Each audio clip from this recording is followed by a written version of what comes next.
suis maintenant avec Elisabeth Vrac. Bonjour. Bonjour, Vous êtes conseillère chez France Travail. France Travail Saint-Lô 40 ans, oui. Voilà.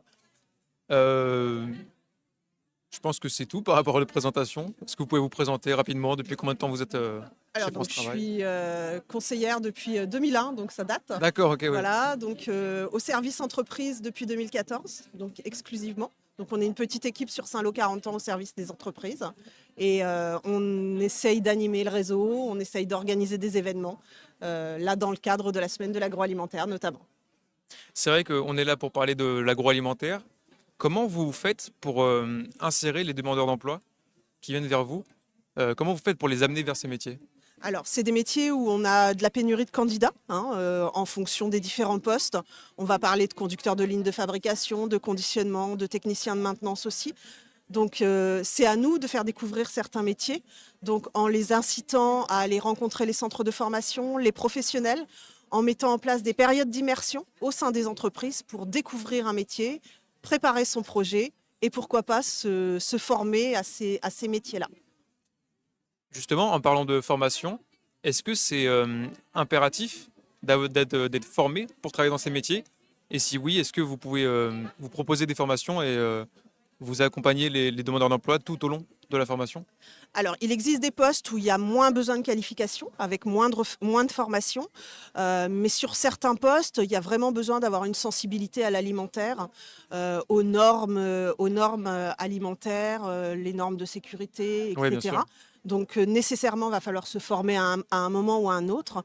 Les entreprises peuvent aussi former en interne, mais on a tout un réseau de centres de formation locaux qui existent. Je pense à Saint-Lothaire, je pense au groupe FIM, je pense au Greta, qui peut vous proposer des actions de formation sur ces métiers-là, de conducteurs de ligne, de fabrication, de conditionnement ou de techniciens de maintenance également.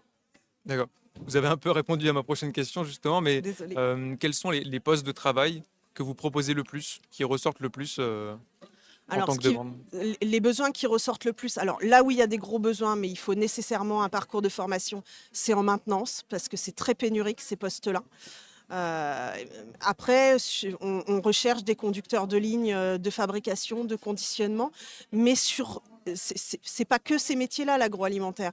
Va aussi y avoir des postes de magasiniers, de caristes, de logisticiens, de techniciens de laboratoire également. Donc plein de métiers différents. Mais parmi ces métiers-là, comme vous l'avez dit, il y a plus ou moins de qualifications. Tout à fait. Oui, Voilà, il y a oui, quand oui. même une demande. Il y a des métiers qui vont être plus abordables sans passer Ouais. par un parcours de formation très long ou une formation en interne. Et il y a d'autres métiers où il faut nécessairement se qualifier. Est-ce que en Normandie, l'agroalimentaire est en difficulté ou Alors, quel est le statut des métiers de l'agroalimentaire aujourd'hui? Est-ce qu'on s'en sort bien en Normandie? l'agroalimentaire est très présent en Normandie, Ouais. dans toute la région. On est un territoire de lait, donc avec beaucoup de vaches laitières, des industries qui sont spécialisées dans la fabrication de beurre, de fromage, de crème, mais pas que. On a aussi, par exemple, je pense à 40 ans, une entreprise qui fabrique les bâtonnets de surimi. Oui. On a aussi des entreprises qui font des chocolats, des choses comme ça. Donc c'est vraiment des entreprises qui sont prégnantes sur le marché du travail. Je ne sais pas si c'est quelque chose que vous pouvez nous divulguer, si je peux me permettre, mais est-ce que il y a des entreprises qui sortent du lot ou des entreprises qui vous demandent beaucoup d'employés, là où il y a des demandes plus fortes? Alors oui, il y a des entreprises qui ont des gros besoins, qui ont des personnels embauchés, mais qui ont aussi des besoins et qui font appel aux agences intérimaires pour positionner leur surcroît d'activité. Il y a des entreprises qui sont saisonnières aussi. Donc ils vont faire appel à de la main-d'œuvre supplémentaire pour pouvoir produire pour la saison d'été, saison d'hiver, saison des chocolats. Ouais, donc il y a Voilà. plein de Ouais. demandes différentes Plein de demandes différentes. Ouais. partout en Normandie. Tout à fait.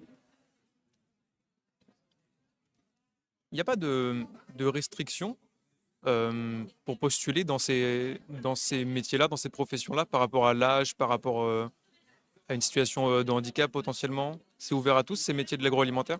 Alors, Oui, c'est ouvert à tous puisque nécessairement, on peut mettre en place des adaptations au poste de travail, par exemple, hein, pour des personnes qui rencontreraient des problèmes de santé. Donc c'est pour ça qu'on travaille notamment avec Cap Emploi, hein, pour faire découvrir aux employeurs ce qui peut exister dans le cadre du maintien dans l'emploi, hein, pour quelqu'un qui rencontrerait des problèmes de santé. En termes d'âge, non, il n'y a pas de restriction. J'ai envie de dire, la seule restriction qu'il va y avoir, c'est que si il faut accepter de travailler de manière postée, en 2-8, en 3-8, c'est des postes qui sont très dynamiques, hein, donc il faut respecter la cadence aussi de la chaîne, hein, puisque c'est la chaîne qui passe devant vous. Donc nécessairement, il ne faut pas laisser passer la chaîne et puis ne pas exercer votre tâche. Euh, Après, c'est vrai que si vous ne souhaitez pas travailler en 3-8, euh, ça risque d'être plus compliqué, quoi, hein, parce que vous pouvez être amené à travailler de nuit, effectivement. Ouais, dans ces métiers-là. Ouais. Et justement, que ce soit par rapport aux horaires décalés, 3-8, 2-8, ou par rapport au rythme de travail qui peut être assez intensif, même il y a une certaine pénibilité dans ces métiers-là par Mm. rapport aux charges lourdes qu'on peut être amené à Ouais. porter. Est-ce que c'est quelque chose que vous évoquez avec les demandeurs d'emploi quand ils vous approchent?